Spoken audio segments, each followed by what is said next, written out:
The nonprofit Angus Reid Institute finds a significant group of would-be holiday shoppers are struggling to find what they're looking for in stock.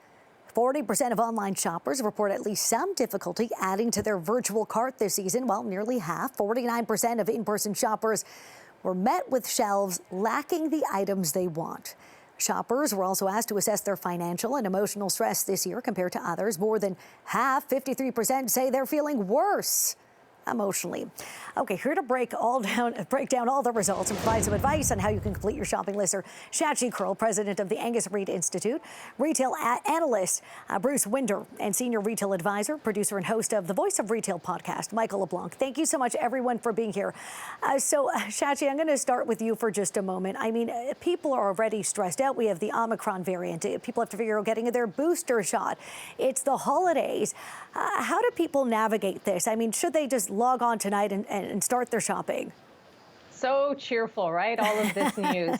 You know, it's funny when we think back to before times, the Christmas shopping stories were all about, you know, these hapless shoppers in the mall on December 24th, like wandering like zombies going, I have no idea what I'm doing. I don't know what to get. But there was always things on the shelves, and there were always good sales to be had, deep discounts to be offered, but there was stock available. Already at this stage, we're at December 2nd. This survey was in field just last week. 30% of those who said, I will be shopping for the holidays, I will be buying gifts, said that they had already started. And that is because stock is becoming an issue. 40% of online shoppers say they are not finding what they're looking for in stock or meeting a delivery schedule, even at this stage in the game. And that number rises to half of those who have tried their luck in physical bricks and mortar stores. Okay, so Shachi, shouldn't this have been something retailers would have anticipated? I mean, we have seen supply issues throughout the entire pandemic. Are retailers giving consumers a false sense of what stock they may have? You know, you go online to buy something, you should be able to get a sense of if it's available or not.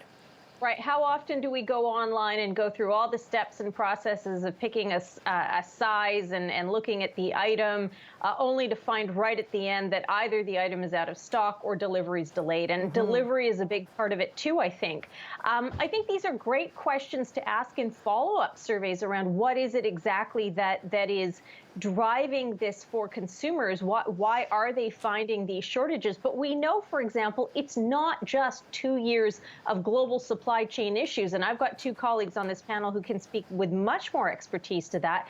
But it's also just some of the absolute unforeseen weather-related tragedies that we've seen. Particularly, I'm in Vancouver tonight, coming to you from BC, which have done a couple of things. So the flooding in Western Canada for a while wiped out major highways connecting BC to the rest of the country, wiped out rail lines, and also really created a backlog at the port because it was, again, the ports depend on rail to get their freight across the country. All of that, I think, coming when it did in November may have had a cascading effect on a time of year when everyone in the retail space needs to be on their A game in terms of pre-ordering and then ensuring the stock is there for consumers when they want it. Shachi, you raise such a great point. I've been online shopping and there are alerts, if it's a Canadian site, saying that residents of BC will likely receive delayed packages because of, unfortunately, the situation there. So there is a delay in terms of supply and also those anticipating packages. Bruce Winder, a senior retail advisor, what do you advise? Should people just be buying gift cards for their loved ones this year? Well, I think there's still some merchandise available. As Shachi said, it depends on the retailer too. You know, it depends on what you're looking for. But my recommendation is don't be as fussy. Buy something, you know, if you get onto Amazon or you go into a retailer, find something that, you know, it looks good. It doesn't have to be perfect. It's the thought that counts. Gift cards are a little harder because, you know, it's just not the same. If you have to, you can always do gift cards. You can also buy local, too. You know, think of some of the local company. But sadly, some of the local companies are the ones who are suffering the most from the supply chain standpoint. Good advice. Yes, something we saw a big push last year from various communities to support local retailers in the community you live in. Michael Leblanc, you are the voice of retail. What does the voice of retail advise? Well, what I advise is a couple of things. What we're seeing is not actually entirely unexpected. We've had a Black Friday, Cyber Monday promotional event. That was not just the day. And that has cleared some shelves out. And right now, in a traditional, conventional retail season, retailers would be working hard to replenish those shelves. And all the things that we've just been talking about are making that more difficult. Plus, you've got this collateral effect of the COVID era, which started 18 months ago from a supply chain, is not getting worse. It's not getting better. It's getting worse. And we have problems, as we've been describing, coming out from Vancouver. That's going to start impacting parcels and shipments going to the West and coming from the West. Again, a lot of products come in from the West Coast and find their way here, even during the middle of the season.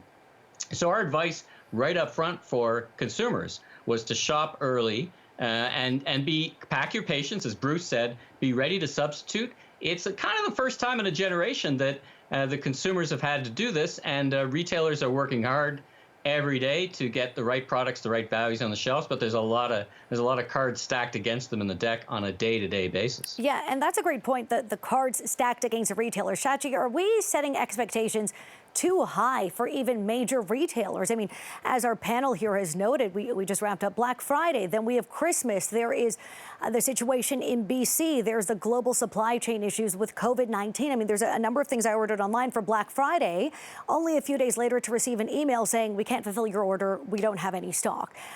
Do people really need to manage their expectations here and give retailers a break? Is that realistic? I mean, I think I can only speak to what the data tell us, and that Canadians are pretty stressed. They're stressed both emotionally and they're stressed financially.